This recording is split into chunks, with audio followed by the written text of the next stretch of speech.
Hello friends, welcome to Telugu law students. మొత్తానికి అయితే TS law set యొక్క మన అడ్మిషన్స్ కౌన్సిలింగ్ డేట్స్ ఇవన్నీ కూడా రావడం అయితే జరిగింది. ఏపీ వాళ్ళకు కూడా వస్తాయంటే కంగారు పడద్దు, ఒక 2-3 డేస్లో వచ్చే ఛాన్సెస్ అయితే ఉన్నాయని చెప్పి అయితే అంటున్నారనమాట. అయితే నాకు ఒక ఆఫ్టర్నూన్ ఒక మెసేజ్ మన సబ్స్క్రైబర్స్ పంపడం జరిగింది. వెంటనే నేను ఇలా ఓపెన్ చేయగానే ఇలా ఓపెన్ అవ్వడం జరిగింది. ఇప్పుడు నేను డీటెయిల్గా చేద్దామని కంప్యూటర్ ఓపెన్ చేస్తే అక్కడ అయితే రావట్లేదు అనమాట. అయితే నా ఫోన్లో ఓపెన్ చేస్తే ఈ విధంగా ఉంది. కాబట్టి ఈ విధంగానే నేను ఏమీ కదపకుండా వీడియో అయితే చేద్దామని డిసైడ్ అయ్యాను అనమాట. అయితే రేపు అన్నాడు మామూలుగా నోటిఫికేషన్ ఇచ్చేది ఇవన్నీ కూడా. కాకపోతే వాళ్ళు మెయింటెనెన్స్ కింద ఏదన్నా జస్ట్ అలా ఓపెన్ చేసి ఉంటారు. ఈలోపు మన వాళ్ళందరూ టక్కన పట్టేశారనమాట. కాబట్టి మళ్ళీ వాళ్ళు క్లోజ్ చేసేసారు. రేపైతే మొత్తానికి టోటల్గా వచ్చేస్తుంది, కంగారు పడాల్సిన పని లేదు. అయితే అఫీషియల్ వెబ్సైట్ ఓపెన్ చేస్తే అక్కడ మనకు లింక్ ఇవ్వడం జరిగింది. దాన్ని క్లిక్ చేస్తే ఇది ఓపెన్ అవుద్ది అనమాట. అయితే మీకు సీట్ వచ్చేంత వరకు కూడా ఈ వెబ్సైట్ని అయితే మీరు విడిచిపెట్టద్దు. ఇందులో నుంచి మొత్తం డేటా అంతా వస్తుంది. అలాగే ఏ కాలేజెస్ లిస్టులు కూడా ఇందులో నుంచే ఓపెన్ ఇక్కడే ఉంటాయి అనమాట. ఆప్షన్స్ అయితే ఇస్తారు. కాబట్టి ఫస్ట్ ఏంటంటే ఇది ఆన్లైన్ సర్టిఫికేట్ వెరిఫికేషన్ అనమాట. అంటే ఇది ఫస్ట్ టైం లా సెట్ నాకు తెలిసి, గత 2 సంవత్సరాల నుంచి అయితే ఇవ్వట్లేదు. అయితే లాస్ట్ ఇయర్ పెడతారనుకున్నాం కానీ పెట్టలేదు. ఈ ఇయర్ అయితే ఆన్లైన్ సర్టిఫికేట్ వెరిఫికేషన్ అయితే ఉంది. కాబట్టి ముందైతే ఎవరు కంగారు పడక్కర్లేదండి. అన్ని సర్టిఫికేట్స్ ఉండే వాళ్ళకైతే ఈజీగా అయిపోతుంది. మరి కొన్ని సర్టిఫికేట్స్ మిస్ అయిన వాళ్ళకైతే కొంచెం ప్రాబ్లం అవుతుంది. ప్రాబ్లం అంటే పెద్ద ఏమీ లేదు, అది కూడా సొల్యూషన్ చెప్తాను నేను. కాబట్టి కొంచెం లెంత్ ఎక్కువైనా సరే చివరి వరకు చూడండి. అయితే ఫస్ట్ ఇది చెప్పాలనుకుంటున్నాను, స్టెప్ టు బి ఫాలోవుడ్. అసలు టోటల్గా ఈ ప్రాసెస్ అంతా ఎలా ఉంటుంది ఇది తెలుసుకుంటే సరిపోద్ది. ఫస్ట్ మనకు 27వ తారీఖు నుంచి అన్నాడు కాబట్టి 27న మనకు రిజిస్ట్రేషన్ అయితే ఓపెన్ అవుతుంది అనమాట. అయితే ఆ తర్వాత మనం క్రియేట్ లాగిన్ అంటే లాగిన్ ఐడీస్ క్రియేట్ చేసుకోవాలి. ఆ రోజు మీ దగ్గర ఉండే డీటెయిల్స్తో, అంటే హాల్ టికెట్ కానీ ఫోన్ నెంబర్స్ కానీ వీటితో మనం ఏదైనా అకౌంట్ ఎలా ఓపెన్ చేస్తామో అలాగే ఇందులో పాస్వర్డ్ మీ ఐడి ఓపెన్ చేసుకొని పెట్టుకోవాలి. అలాగే ఓపెన్ చేసి పెట్టుకున్నప్పుడు పే ప్రాసెసింగ్ ఫీజ్ అనేది మనం పే చేయాలన్నమాట. ఎందుకంటే కౌన్సిలింగ్కి ప్రాసెసింగ్ ఫీజు మనం పే చేయాల్సి ఉంటుందన్నమాట. ఇందాక నోటిఫికేషన్ ఆల్రెడీ చూసే ఉంటారు కదా, అందులో 500, 800 అని చెప్పి ఉంది. కాబట్టి ఆ డబ్బులు అనేది మనం ఆన్లైన్లోనే పే చేయాలి. ఇదే వెబ్సైట్లో పే చేయాలి. మీ డెబిట్ కార్డులోంచి పే చేసుకోవచ్చు. లేదా మీకు కుదరదు అనుకుంటే నెట్ సెంటర్స్కి అయితే వెళ్ళిపోండి. కాబట్టి మధ్యలో సిగ్నల్స్ సరిగ్గా ఉండవండి మాకు అనేవాళ్ళు మాత్రం నెట్ సెంటర్కి వెళ్ళిపోండి. ఎందుకంటే మళ్ళీ మనీ బ్లాక్ అయిపోతాయి, మళ్ళీ ఇవన్నీ కొంచెం ప్రాబ్లమ్స్ ఎదురవుతూ ఉంటుంది. కాబట్టి నెట్ సెంటర్కి వెళ్ళి ఫ్రీగా చేసుకోండి. అలాగే అప్లోడ్ ఒరిజినల్ సర్టిఫికేట్స్. కాబట్టి మీరు లాగిన్ ఐడిలో నుంచి మీరు ఒరిజినల్ సర్టిఫికేట్స్ అనేది అప్లోడ్ చేయాల్సి ఉంటుంది. అలాగే ప్రిలిమినరీ ఆన్లైన్ సర్టిఫికేట్ వెరిఫికేషన్. కాబట్టి ఆన్లైన్లోనే సర్టిఫికేట్ వెరిఫికేషన్ అయితే ఉంటుందన్నమాట. అయితే కొన్ని మిస్టేక్స్ వచ్చాయి కదండి, మేమేం చేయాలి అనేసి డౌట్స్ కొంతమంది వ్యక్తపరుస్తున్నారు. అయితే అక్కడ ఒక ఛాన్స్ ఇచ్చారు, మీరు డీటెయిల్ నోటిఫికేషన్ చదివితే వాళ్ళు ఏదైనా ప్రాబ్లమ్స్ వస్తే మీ ఫోన్ నెంబర్ వాళ్ళ దగ్గర ఉంటుంది కాబట్టి వాళ్ళు ఫోన్ చేసి మీతో మాట్లాడతారు. లేదా మీరు హెల్ప్ లైన్కి ఫోన్ చేసి మీరు మాట్లాడండి. అలాగే మనకు ఫిజికల్గా కూడా సర్టిఫికేట్ వెరిఫికేషన్ ఉంది ఈ స్పెషల్ కేటగిరీ వాళ్ళకి. అప్పుడు కూడా మనం వెళ్ళి వాళ్ళని కలవచ్చు అనమాట. సో వాళ్ళు ఫోన్ చేస్తారు. ఆల్రెడీ మీరు వీళ్ళకి ఆల్రెడీ ఇంటర్వల్కి జరిగింది కదా ఎంసెట్ వాళ్ళకి, వాళ్ళని అడిగితే కూడా క్లియర్గా వాళ్ళు చెప్తారు. తర్వాత మన సర్టిఫికేట్ వెరిఫికేషన్ అయిన తర్వాత ఇక్కడ ఎక్సర్సైజ్ వెబ్ ఆప్షన్స్ అయితే ఉందన్నమాట. ఎక్సర్సైజ్ వెబ్ ఆప్షన్స్ అంటే మీకు కాలేజెస్ సెలెక్షన్ చేసుకోవాలన్నమాట ఇదే వెబ్సైట్లో. కాబట్టి ఏ రోజుకి ఆ రోజు మీకు అప్డేట్స్ వస్తూ ఉంటాయి ఈ వెబ్సైట్లో, కాబట్టి చెక్ చేస్తూ ఉండండి. అలాగే సీట్ అలాట్మెంట్ ఉంటుంది. తర్వాత మీకు ఏ కాలేజీలో సీట్ వచ్చిందని చెప్పి ఆ రిజల్ట్స్ అనేది రావడం జరుగుతుంది. అప్పుడు ఏ కాలేజీలో వచ్చిందో అప్పుడు మీరు ఏది ప్రింట్అవుట్ తీసుకోవాలంటే download fee payment challan and joining report. కాబట్టి ఏ కాలేజీలో మీకు సీట్ వచ్చిందో అక్కడ జాయినింగ్ రిపోర్ట్ అనేది మనకు ఈ వెబ్సైట్లోనే ఓపెన్ అవ్వడం జరుగుతుంది. దాన్ని ప్రింట్అవుట్ తీసుకొని ఎక్కడికి వెళ్ళాలి, ఎక్కడైతే సీట్ వచ్చిందో అక్కడికి వెళ్ళేసి మనం ఒరిజినల్ సర్టిఫికేట్స్ అలాగే పెయిడ్ చలాన్, అలాగే అంటే ఫీజు పెయిడ్ చలాన్ అంటే లాస్ట్ ఇయర్ ఏం జరిగిందంటే కాలేజ్ ఫీజెస్ జాయినింగ్ రిపోర్ట్లోనే ఎంత కట్టాలి అనేసి మీకు వచ్చేస్తుంది. అది మీరు డీడీ రూపంలో అక్కడ పే చేయాల్సి ఉంటుందన్నమాట. అవన్నీ కూడా మీరు లాస్ట్ ఇయర్ ఒకసారి వీడియోస్ చూస్తే అర్థమవుతుంది. మనం ఆన్లైన్లోనే అకౌంట్లో నుంచి పే చేసేయాలి. ఆ స్లిప్ ఇస్తారు, ఆ స్లిప్ తీసుకొని అలాగే జాయినింగ్ రిపోర్ట్స్ తీసుకొని అలాగే ఒరిజినల్ సర్టిఫికేట్స్ తీసుకొని అక్కడికి వెళ్ళిపోవాలన్నమాట కాలేజ్కి. అక్కడ మొత్తం అన్ని సబ్మిట్ చేసిన తర్వాత అప్పుడు వాళ్ళు verification of original certificates at the allotted college. కాబట్టి ఆ అలాటెడ్ కాలేజీలో మన సర్టిఫికేట్స్ అన్నీ వెరిఫై చేసి వాళ్ళు తీసుకోవడం జరుగుతుంది. అప్పుడు receive allotment order at the college. కాబట్టి ఫైనల్గా ఒక అలాట్మెంట్ ఆర్డర్ అనేది వాళ్ళు ఇస్తారు. సో టోటల్గా మీరు అక్కడ దాకా వెళ్తారనమాట. ఇదనమాట మొత్తం ప్రాసెస్ అంతా కూడా ఈ విధంగా జరుగుతుంది. కాబట్టి కంగారు పడాల్సిన పని లేదు. ఇక్కడ ఇంపార్టెంట్ డేట్స్ ఇచ్చాడు. డీటెయిల్ నోటిఫికేషన్ నేను డౌన్లోడ్ చేసి మధ్యాహ్నం టెలిగ్రామ్ గ్రూప్లో పెట్టాను. అలాగే ఈడబ్ల్యూఎస్ సంబంధించి లోకల్ ఏరియాకి సంబంధించి కాబట్టి ఇన్స్ట్రక్షన్స్, అటెన్షన్స్, ఇలా స్పెషల్ కేటగిరీకి సంబంధించి ఇవన్నీ కూడా ఇవ్వడం అయితే జరిగిందనమాట. కాబట్టి ఈ వెబ్సైట్ అనేది నేను లింక్ డిస్క్రిప్షన్లో ఇచ్చేస్తూ ఉంటాను. కాబట్టి అక్కడ నుంచి మీరు వెళ్ళిపోవచ్చు. సో అక్కడ మనం డీటెయిల్ నోటిఫికేషన్ మీద క్లిక్ చేసుకున్నట్లయితే ఈ విధంగా మనకు డౌన్లోడ్ అయిపోవడం జరిగిందనమాట. ఆల్రెడీ చదివేసి ఉంటారు కాబట్టి నేను పెద్దగా చెప్పను. కాబట్టి ఈ డేట్స్ అనేది చూసుకోండి. ఇష్యూ నోటిఫికేషన్ రేపు ఇస్తారు. అలాగే ఆన్లైన్ రిజిస్ట్రేషన్ కమ్ వెరిఫికేషన్ 27వ తారీఖు నుంచి 6వ తారీఖు వరకు జరుగుతుందండి. ఇంతవరకు కూడా మీరు ఏం చేయాలంటే మీరు రేపు 27వ తారీఖు రిలీజ్ అవ్వగానే రిజిస్ట్రేషన్ అయిపోతారు, లాగిన్ అయిపోతారు. అలాగే సర్టిఫికేట్స్ అప్లోడ్ చేసే ఆప్షన్స్ కూడా ఎనబుల్ అయిపోతాయి. కాబట్టి మీ దగ్గర ఉండే స్కానర్డ్ కాపీస్ అన్నీ కూడా స్కాన్ చేయించుకోండి. ఇంకా నెట్ సెంటర్కి వెళ్తేనే మనకు బాగుంటుంది కాబట్టి స్కాన్ చేసేసి వాళ్ళే అప్లోడ్ చేసేస్తారు. అప్లోడ్ చేసేసిన తర్వాత 6వ తారీఖు వరకు మీరు చేసుకోవచ్చు అనమాట. కంగారు పడిపోయి రేపే వెళ్ళి నేను చేసేయాలని అనుకోవద్దు. కాబట్టి 1 డే ఆగండి. ఆగి చూసి ఆ రోజు ఈవినింగ్ అయినా వెళ్ళండి. మార్నింగే ఆ సర్వర్లు బిజీగా ఉండేటప్పుడు వెళ్ళొద్దు. ఈవినింగ్ టైంలో కానీ తర్వాత రోజు కానీ ఫస్ట్ ఏం జరుగుతుందో అబ్జర్వ్ చేసి తర్వాత రోజు వెళ్తే మీకు కొంచెం బాగుంటుంది. 6వ తారీఖు దాకా టైం ఇచ్చాడు కాబట్టి కంగారు పడాల్సిన పని లేదు. అలాగే కంగారు పడద్దన్నారని 6వ తారీఖునే వెళ్ళొద్దు.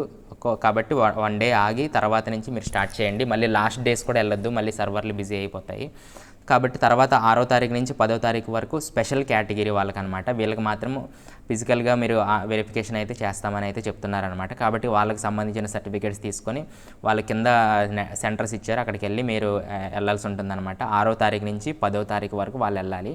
పైన ప్రాబ్లమ్స్ వచ్చిన వాళ్ళు కూడా ఈ తారీఖుల్లో ఒకవేళ రమ్మంటే వాళ్ళు వెళ్ళొచ్చు అనమాట. అలాగే display of list of registered candidates. కాబట్టి 10వ తారీఖు ఎవరైతే రిజిస్టర్ అయ్యారో, అలాగే లాగిన్ అయ్యారో, అలాగే స్కాన్డ్ కాపీస్ అప్లోడ్ చేశారో వాళ్ళ యొక్క లిస్ట్ అనేది అక్కడ ఉండడం జరుగుతుంది. మీరు చెక్ చేసుకోవచ్చు అక్కడికి వెళ్ళి. కాబట్టి ఎంసెట్ వాళ్ళు కూడా చాలామంది కొంతమంది మిస్ అయిపోయారు, అప్పుడు చాలా బాధపడ్డారు. వాళ్ళ రికార్డ్స్ ఏమీ చూపించలేదన్నమాట. కాబట్టి ఈ స్కాన్డ్ కాపీస్ అప్లోడ్ చేసేటప్పుడు చాలా జాగ్రత్తలు అయితే వహించండి. అలాగే ఈ సిగ్నల్ ప్రాబ్లమ్స్ నుంచి కొంచెం మీరు జాగ్రత్తగా అయితే ఉండండి, లేకపోతే బుక్ అయిపోతారు.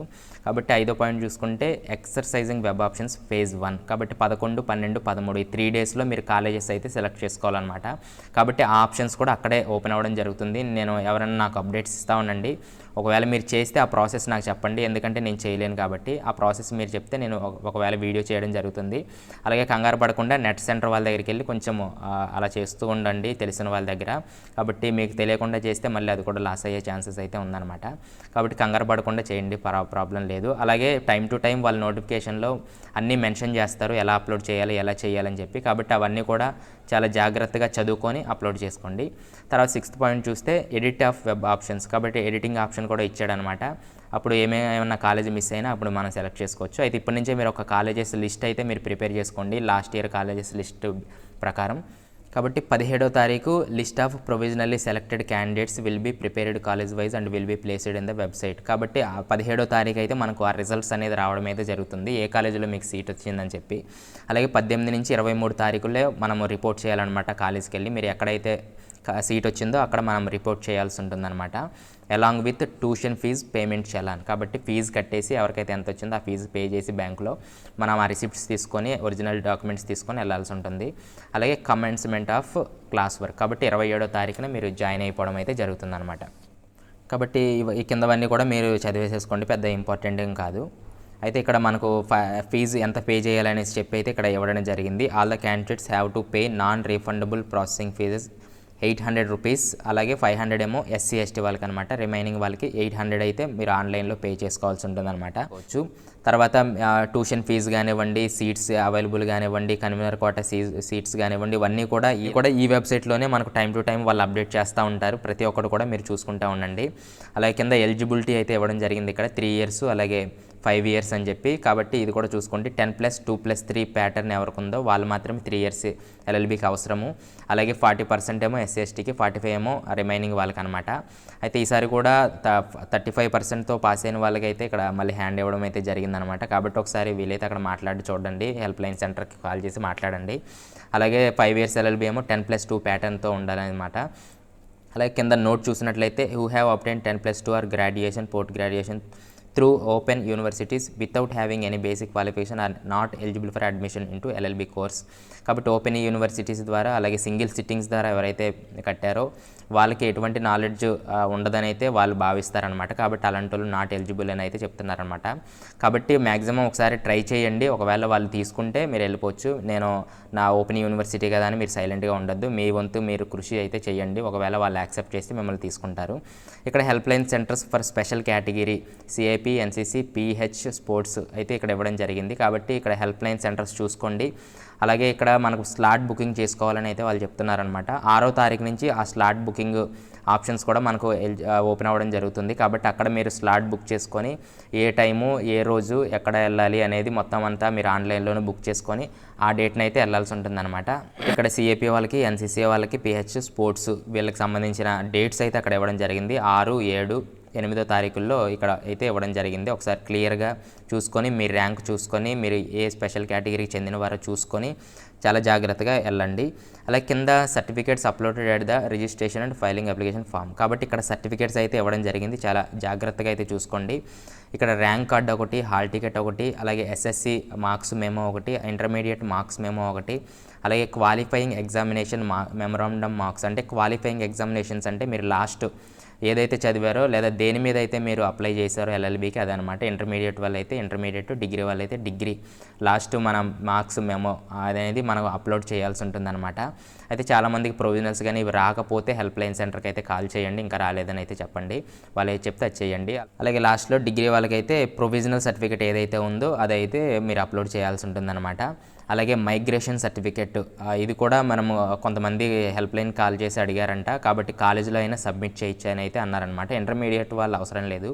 డిగ్రీ వాళ్ళకి యూనివర్సిటీస్ చేంజ్ అవుతారు కాబట్టి యూనివర్సిటీ చేంజ్ అయ్యేటప్పుడు ట్రాన్స్ఫర్ సర్టిఫికేట్ లాగా అది మైగ్రేషన్ సర్టిఫికేట్ అయితే అడుగుతారనమాట. దీని గురించి సపరేట్గా వీడియో అయితే చేశాను, అది డిస్క్రిప్షన్లో లింక్ ఇస్తాను. అలాగే గ్యాప్ సర్టిఫికేట్స్ గురించి కూడా ఒక వీడియో చేశాను, అది కూడా ఇస్తాను, అది కూడా చూడండి.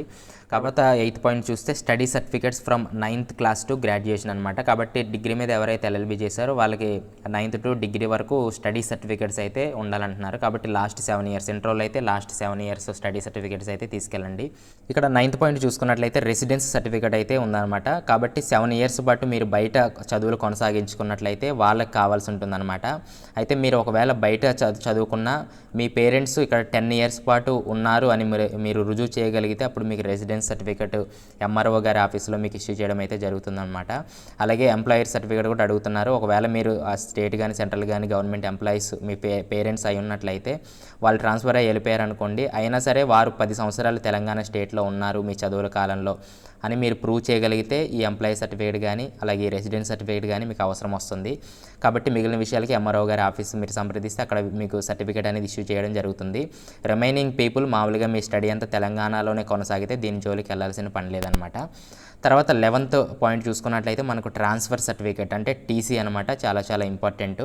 కాబట్టి అలాగే 12వ పాయింట్ చూసుకుంటే ఆ లేటెస్ట్ ఇంటిగ్రేటెడ్ కమ్యూనిటీ సర్టిఫికేట్ అనమాట. కాబట్టి బీసీ, ఎస్సీ, ఎస్టీ క్యాండిడేట్స్ ఎవరైతే ఉన్నారో వాళ్ళు లేటెస్ట్ అంటే ఈ ఇయర్ది కావాల్సి ఉంటుందన్నమాట. అలాగే ఓసీలు ఎవరైతే ఉన్నారో ఎకనామికల్లీ వీకర్ సెక్షన్, కాబట్టి ఈడబ్ల్యూఎస్ వాళ్ళు తెచ్చుకుంటే వాళ్ళకి 10% రిజర్వేషన్ అనేది ఉండడం జరుగుతుంది. అలాగే 14th పాయింట్ చూసుకుంటే లేటెస్ట్ పేరెంటల్ ఇన్కమ్ అనమాట. కాబట్టి క్యాస్ట్ అండ్ ఇన్కమ్ అనేది 1/1/2021 అంటే ఈ ఇయర్ అది అయి ఉండాలన్నమాట. కాబట్టి ఇంకా ఎవరైతే అప్లై చేసుకోలేదో వాళ్ళైతే త్వరగా అప్లై చేసేసుకోండి.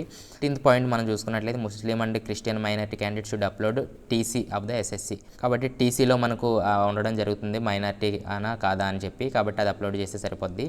అలాగే 16 చూసుకున్నట్లయితే Aadhaar card or any other valid ID proof. అందరికీ ఆధార్ కార్డు ఉంటుంది కాబట్టి ఆధార్ కార్డ్ అయితే మీరు స్కాన్ చేసి అప్లోడ్ చేసేస్తే సరిపోద్ది అనమాట. అలాగే స్పెషల్ కేటగిరీకి సంబంధించిన ఇక్కడ విషయాలు అయితే ఇవ్వడం జరిగింది. ఆ అథారిటీ నుంచి అలాగే అక్కడ ఇచ్చిన అథారిటీ నుంచి వచ్చిందా లేదా అనేది అయితే చూస్తారనమాట. కాబట్టి ఏ కేటగిరీ ఉన్నారో చూసుకోండి. కాబట్టి ఎఫ్ పాయింట్ కూడా ఇంపార్టెంటే. కాబట్టి మనం ఆల్రెడీ ముందుగానే డిస్కస్ చేసాం, అయ్యే ఇక్కడ ఇవ్వడం జరిగిందనమాట. కాబట్టి మీరు ఒకసారి చదువుకుంటే టోటల్గా చదివేసేసుకోండి. ఇక్కడ జీ పాయింట్ మనం చూసుకున్నట్లయితే rules of reservation of admission అనమాట. కాబట్టి తెలంగాణ స్టేట్లో 85% ఏమో లోకల్ స్టూడెంట్స్కి అయితే కేటాయించడం జరిగింది. రిమైనింగ్ అన్రిజర్వ్డ్ 15% అయితే నాన్ లోకల్కి ఇవ్వడం అయితే జరిగిందనమాట. అలాగే 100% seats in university college and 80% of the sanctioned intake seats in affiliated కాలేజెస్లో వీళ్ళకి ఫిల్ చేయడానికి టీఎస్ లా సెట్ కన్వీనర్కి అయితే అర్హత అయితే ఉందన్నమాట. కాబట్టి ఆ విధంగా వాళ్ళు ఫిల్ చేయడం అయితే జరుగుతుంది. అలాగే 3rd పాయింట్ మనం చూసుకున్నట్లయితే the principals are directed to fill up the management quota of seats in their respective colleges by issuing a separate notification. మేనేజ్మెంట్ల విషయానికి వచ్చేసినట్లయితే ఇక్కడ ప్రిన్సిపల్సే ఆ బాధ్యతలు అయితే స్వీకరిస్తారనమాట. కాబట్టి న్యూస్ పేపర్స్లో ఏదైనా నోటిఫికేషన్ ఇచ్చి దాని ద్వారా తీసుకోవడమో లేదా మిగిలిన విషయాల్లో తీసుకోవడమో వాళ్ళకి ఆ బాధ్యత ఇవ్వడం జరిగింది. లేని పక్షంలో Telangana state council of higher education approval అలాగే వాళ్ళకి సంబంధించిన అవన్నీ కూడా రావడం అయితే జరుగుతుందన్నమాట. కాబట్టి మీరు ఏ కాలేజెస్లో అయితే జాయిన్ అవ్వాలనుకుంటున్నారో ఆ ప్రిన్సిపల్ సార్స్ని కలవండి ఒకసారి, వాళ్ళు మిగిలిన విషయాల్లో వాళ్ళు నిర్ణయాలు అయితే తీసుకుంటారనమాట. కాబట్టి ఇది ఇందులో ఏమైనా డౌట్ అయితే కింద కామెంట్స్లో మెన్షన్ చేయండి, నేను రిప్లై ఇవ్వడానికి ట్రై చేస్తాను. కాబట్టి ఇవన్నమాట మెయిన్ డేట్స్. కాబట్టి ఈ డేట్స్ మొత్తం చూసుకుంటూ వెబ్సైట్ని రెగ్యులర్గా చెక్ చేస్తూ ఉండండి. ఓకే, మళ్ళీ మరొక వీడియోతో కలుస్తాను. Tata bye bye, see you, keep smiling.